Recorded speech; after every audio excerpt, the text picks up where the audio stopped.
Delhi NCR में बेकाबू हो गया है वायु प्रदूषण। सुबह 5 बजे तक 400 के बेहद नजदीक पहुंच चुका है एक्यूआई। दिल्ली का ओवरऑल एक्यूआई 400 के करीब, कई इलाकों में 400 के पार यह लेवल हो गया है एक्यूआई का, जो बेहद ही गंभीर श्रेणी में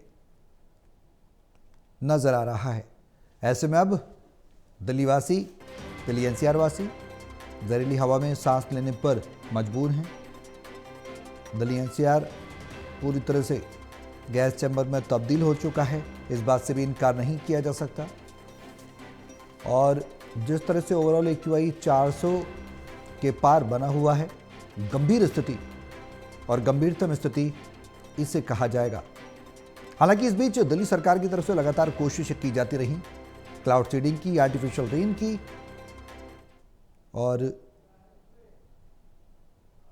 एंटी स्मोक गन्स का भी इस्तेमाल किया जा रहा है, लेकिन बावजूद इसके ये तमाम प्रयास असफल ही नजर आ रहे हैं, नाकाफी ही नजर आ रहे हैं।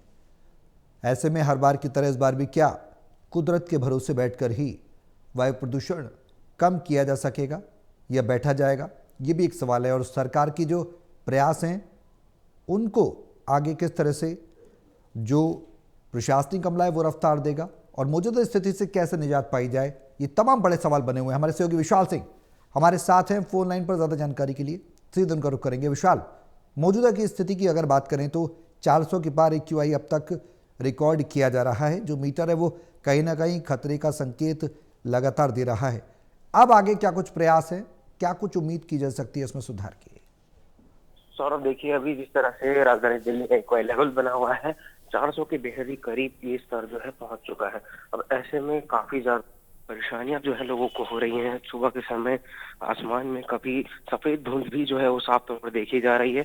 अब इसके सोल्यूशन की बात करें तो सरकार लगातार प्रयास कर रही है, तरह तरह के योजनाएं जो है सरकार द्वारा बनाए जा रहे हैं। कल कुछ दिन पहले ही दिल्ली सरकार की तरफ से ऐलान किया गया था कि सर्दियों में जो ऑफिस की टाइमिंग्स है, यानी सरकारी दफ्तरों की टाइमिंग्स है, उसमें थोड़ी सी जो है बदलाव किया गया है ताकि प्रदूषण को कम किया जा सके। उसमें लॉजिक दरअसल ये दिया गया है कि सुबह के समय अगर लोग जो है कम गाड़ियों जो है इस्तेमाल करेंगे तो कम पॉल्यूशन पैदा होगा। कल ही मुख्यमंत्री रेखा गुप्ता ने जनता से अपील करी है कि आप जितना ज्यादा हो सके कार पूलिंग और पब्लिक ट्रांसपोर्ट का उपयोग करें, जैसे मेट्रो, डीटीसी। आप अपने निजी वाहन का उपयोग ना करें, या फिर आप जो है ज्यादा से ज्यादा इलेक्ट्रिक वाहनों की ओर रुख करें, क्योंकि अब जनता को खुद ही आगे बढ़कर जो है इस पोल्यूशन से निपटने के लिए प्रयास करने होंगे। विशाल, अब विकल्प क्या कुछ है सरकार के पास? विशाल, आवाज मिल रही है? जी सौरभ, अब विकल्प की बात की जाए तो क्या बेहतर विकल्प हो सकता है प्रदूषण को कम करने के लिए, एक्यूआई को कम करने के लिए, क्योंकि तमाम प्रयास किए गए वो फिलहाल नाकाफी नजर आ रहे हैं। बिल्कुल, देखिए, दिल्ली सरकार ने जितने भी प्रयास अभी तक किए हैं उससे प्रदूषण में कमी तो ज्यादा नजर नहीं आई, क्योंकि कुछ दिनों पहले ही कृत्रिम वर्षा की चर्चा काफी ज्यादा हुई, उस पर करोड़ों का पैसा भी लगा, लेकिन उसके बावजूद कुछ भी उसका हम कह सकते हैं अच्छा फल जो है हमें नहीं मिला।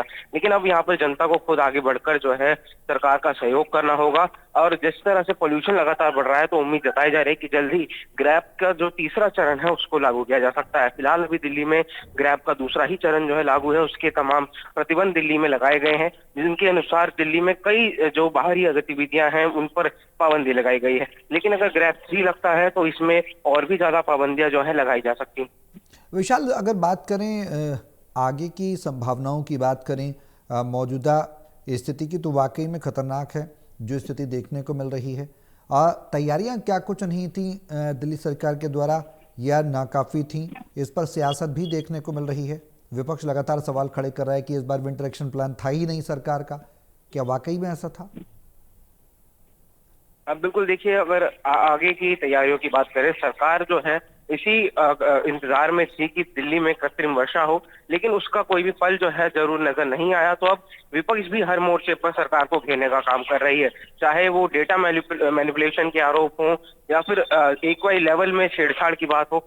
तमाम तरह के आरोप जो है हमारी पार्टी द्वारा भी सत्ता पक्ष पर लगाए जा रहे हैं। आज इसी कड़ी में एक प्रोटेस्ट भी इंडिया गेट पर शाम को 5 बजे होना था, जिस प्रोटेस्ट में जो है दिल्ली की आम जनता और आरडब्ल्यूएस मिलकर जो है पोल्यूशन के विरुद्ध लड़ाई लड़ने वाले थे, एक प्रोटेस्ट करने वाले थे। लेकिन हालांकि उस प्रोटेस्ट को डीसीपी की तरफ से जो है परमिशन नहीं दी गई, तो उम्मीद जताई जा रही है कि जंतर मंतर पर जो है इसी को लेकर आज पोल्यूशन को लेकर एक बड़ा प्रोटेस्ट जो है राजधानी दिल्ली में देखा जा सकता है।